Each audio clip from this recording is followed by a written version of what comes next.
ចំពោះខ្ញុំការបន្តសាងសង់ផ្ទះឈើវាដូចតែយើងមនុស្សទូទៅដែលយើងត្រូវទៅសាលាបន្តរៀនអក្សរសាស្ត្រជាតិរបស់យើងដែរ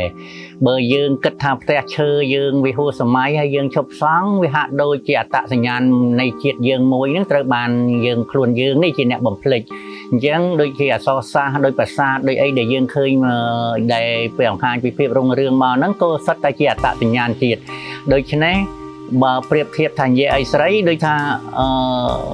ផ្ទះឈើខ្មែរហ្នឹងក៏វាជាអត្តសញ្ញាណមួយក្រៅពីអក្សរសាស្ត្រជាតិដូចយើងទៅសាលារៀនដែលយើងសាលាទាំងអស់ត្រូវតែបរៀនអក្សរខ្មែរកូនខ្មែរត្រូវតែចេះអក្សរ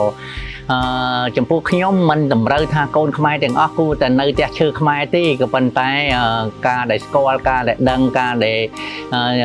យល់ទាំងអស់ហ្នឹងហើយជាអត្តសញ្ញាណនឹងការរក្សាបន្តនៅទំនៀមប្រពៃណីរបស់យើងតទៅមុខឲ្យយើងមានភាពគង់វង្សយូរអង្វែងហ្នឹងគឺ